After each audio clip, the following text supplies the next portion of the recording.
Today we're going to build a welding table out of some scrap metal that I have, and I call it a welding table, but I'm using that term pretty loosely because this is not just a welding table, and it's only going to be meant for light duty welding. I only have some 3/16 plate, and you probably should use 1/4 inch plate if you're going to do any heavy duty welding on a table, but it'll work for an average person that's just welding every now and then. It'll work just fine. But the equipment I'm going to use is I'm actually going to have a chance to check this Vulcan Omnipro 220 out, and I haven't used this welder before, so this is going to be new to me. And I'm also going to say I'm not a welder. I'm by far a welder, but I can make stuff stick. But you know, as they say, grinding and paint make me the welder that I ain't. So it'll look decent when it's all said and done. And we'll talk about it a little bit as we go along, but it's just going to be mostly show and for entertainment purposes. But I'm also just going to use my Dewalt cordless grinder. And if you don't own that grinder, it's a pretty good grinder. I'm going to do a review on that later on. And I'm going to use this chop saw. And that's pretty much it. So we're going to go ahead and get started. First thing I'm going to do is I'm going to cut all my pieces of length. And as I said, I'm working with the scrap I have. So I'm just going to use what I have. And the table's probably going to be around 4 foot by 3 foot or so. I haven't decided yet, but we're going to go through, measure everything, figure out what we got to make, and we're going to make it. Now, I want to make it, in the end, what I want it to look like is I want to have a surface on the top, and I also want to have a surface on the bottom, and I want the surface on the bottom to be able to store things, and I also want to be able to put my welder on there, and eventually I'm going to buy a AC/DC TIG welder, and hopefully I can put that down there too, because I want to learn TIG welding, and maybe we can do some videos on that and learn TIG welding together, because while I said I'm not a welder, I can pick stuff up, and I'm sure I can pick up how to weld, how to TIG weld, and I think it'd be fun for us to learn together. And with that being said, let's go ahead and start getting all our pieces cut.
Okay, let's talk about what I got going on now. You've seen some footage of me making this, and I just want to stop and explain some stuff, and you can look at a couple of these welds if you want. Like I said, I'm not the best welder in the world, but I'm sure there's a few people that want to look at them, so I will show you some of the best ones. No, I'll just show you a few of them.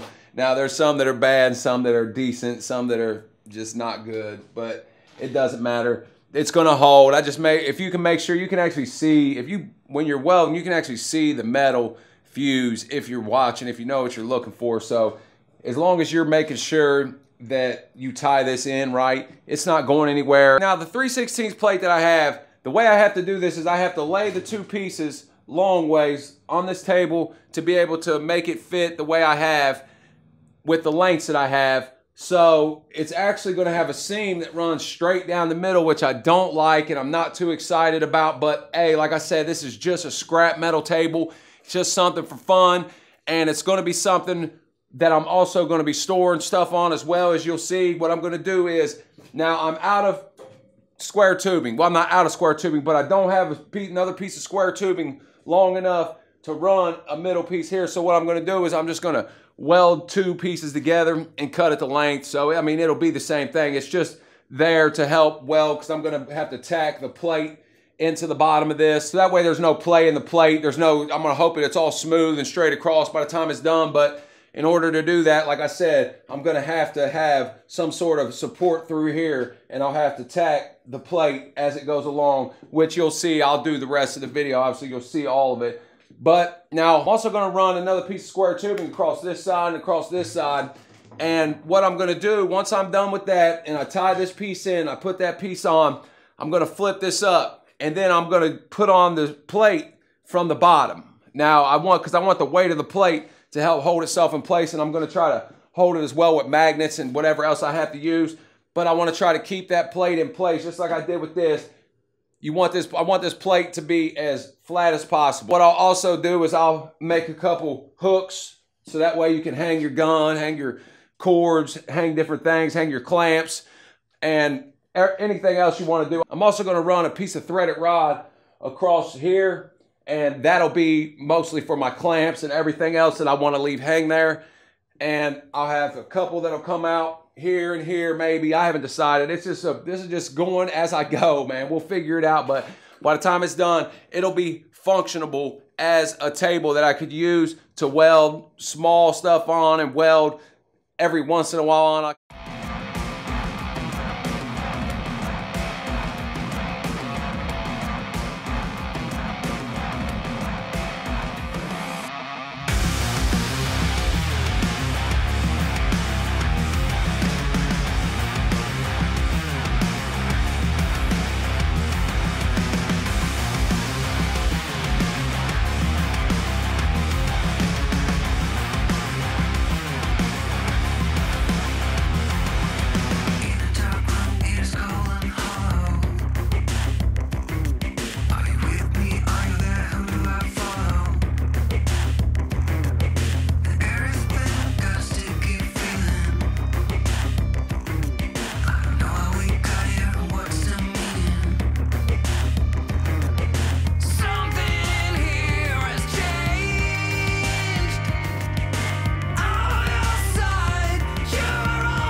with my heart on high and dry. I'll do what it takes to make you believe. With my heart on high and dry. We do what we want, but when I'm free, with our hearts on hyperdrive.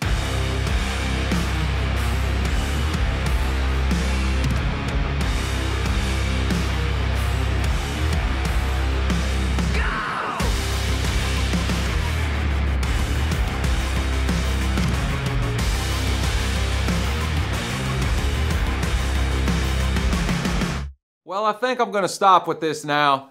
There's a couple more things that I'd like to do. I'd like to add a little shelf down here to hold my sticks and some other accessories, and maybe a couple other hooks around for the other machine, because this Vulcan machine is not mine, so it's gonna be going back to my friends. I just wanted to try it out because I'm actually probably gonna buy one now, because it was actually way better than that Hobart. Now, I ran it on 120 for a while. Then I went ahead and ran me a 240 outlet out here, so that way I could run it on 240, because I ran out of gas and I was gonna attempt to stick weld, but I've got a long way to go stick welding, so I just ended up having to use flux core. But I did use flux core for a big portion of this build, but you could still build it with the flux core. It's just a little bit sloppier, a little more splatter. Welding with flux core is pretty much stick welding with a MIG gun. I mean, the wire creates a gas, and the same thing happens when you stick weld. It creates a gas as well. When you MIG weld, you just introduce the gas yourself. You use solid core wire, but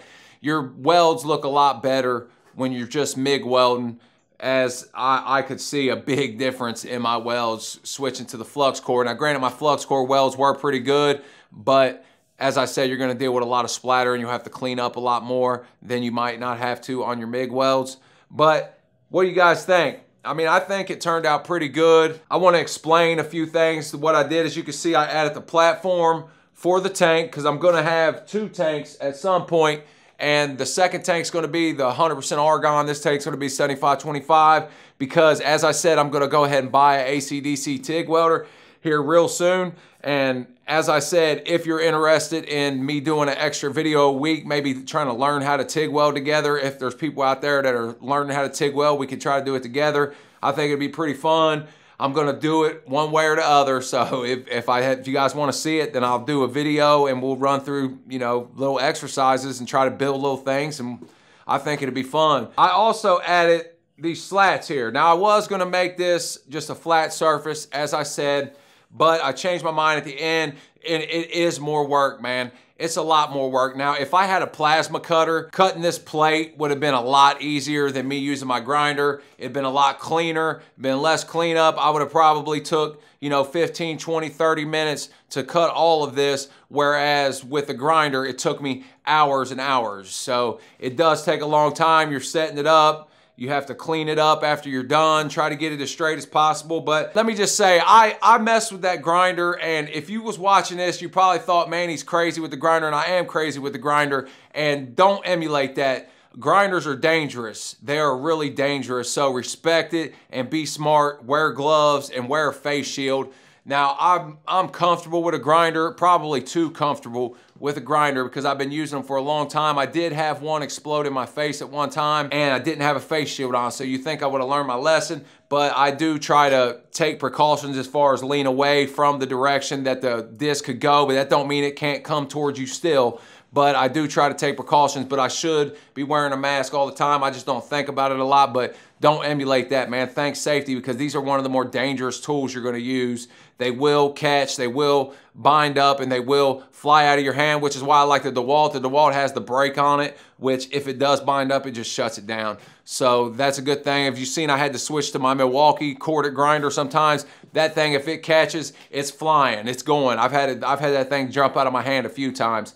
But I put the slats in here because I have the F-clamp, and I want to be able to clamp stuff to the middle of this table if I need to. But I also wanted some flat surface on this. So as you see, I just added a piece of plate here for a flat surface in case I need to use it. And this here will be for if I need to clamp anything down. Now, I ran it at 1.5 inch gap, and there's really no reason I did that. It's comfortable to get the F-clamp through. I could have went smaller, but I felt like 1.5 inch would be good, except this plate, I used 4-inch plates here, and then this plate was a 5.5 inch plate just because of space issues, and I had a little bit bigger of a gap. But if I ever need a bigger surface to set something on, then I have that. If I need a bigger gap, then I have that right there too. And as you see, I put the metal lattice down at the bottom to help with anything that falls down to go to the floor, where I can sweep it up instead of being on the surface. But where I have the 2 welders, I did put some plate over top of that, and I did that to make it easier to move the welders in and out. and I tried to make it big enough to where it could fit 2 welders, because as I said, I'm gonna try to get this Omnipro 220, and I'm gonna try to get the new Vulcan AC/DC TIG machine that they're coming out with. I don't know when they're coming out. I'm gonna try to find out about that because I'm really interested in it. And I'll have that there and the Omnipro there, and I'll probably sell this Hobart or something. I mean, I don't really have any use for it.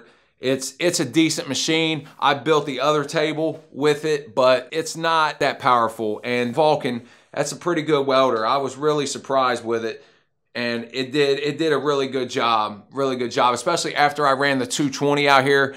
I was able to weld a lot better, and it had more settings that was available to me. So I was happy that I ran the 220 out, and now hopefully I can try to get a plasma cutter, a AC/DC TIG machine, and I'm gonna start doing a lot more projects. I like to try to get into fabricating a little more, welding a little more. And first things first though, I'm gonna start with the basics. I'm gonna learn how to stick weld better, and then I'm gonna learn how to TIG weld better. And as I said, we can do it all together if you want. I think it'll be a fun little video. We can do weekly video to where we just go through exercises and whatnot, but I think it'd be pretty fun. But I also added some hooks for my ground clamp and for my TIG MIG gun. And I added a hook for my helmet. I'm not gonna leave my helmet hang there at all times, but if I'm in the middle of welding, I don't wanna set my helmet on the table. I can just hang it right over there. So I added that, and I added a bar through here for clamps so I can have easy access to my clamps. And I added a couple bolts over here to put my wire brushes on. And I was gonna do something more spectacular with this tank to try to hold this in, but I really don't have the metal that I want to do it with, so I just added a chain for now. Eventually I'm gonna add some type of hinge system and maybe a sliding lock system to move the tanks in and out. I think it'll look better, and I think it'll be a little safer than this chain, even though I don't think that tank's going anywhere. And when I welded that on, I tested it. I stood on top of it and I jumped up and down to try to make sure I couldn't tip the table and to make sure that that was gonna hold, because this is a bomb. You know, there's a bomb sitting here. So I wanna make sure that this is as secure as possible so I can be as safe as possible. But other than that, I think it turned out pretty good. Another thing I did was I left some room on the bottom, and I did that intentionally. I probably could have went a little lower, but I want to have some storage I can put underneath of that, and I want to have room to put my foot pedal for the TIG when I start TIG welding. So I wanted to make sure I had plenty of room for that. And as I said, I could store some stuff under there too, as long as it's not too much, because I don't want to get it too cluttered. But other than that, I think it turned out good. I mean, it did pretty good for, I didn't pay anything for this at all. So this is everything I had laying around here. This is extra metal I had from before when I made my other table. So, and then obviously I got the metal lattice off a friend, and I got the square tubing off a friend. So it was all given to me or extra that I had laying around. So I think I'm done for now. As I said, I'm gonna add the shelf, but I'm not gonna be able to do that right now. So I think I'm gonna just go ahead and set this up and get it ready. I'm gonna run it over here by my 220 plug. And as soon as I get the money together to get the AC/DC TIG, I'm getting it, and I'm gonna start learning the TIG. So let me know down in the comments if you're interested. But as always, I appreciate you guys watching. If you haven't subscribed to my channel, go down and subscribe below, because I'm gonna be doing more videos like this, including projects, tips, tricks, tool reviews, and a lot more, including this Icon Toolbox review, which I'm doing directly after this. So I am gonna get started on that, and it should be posted in a few days. It might be posted before this video because I have a lot of footage to go through. But as I said, I appreciate you. Till next time, stay real.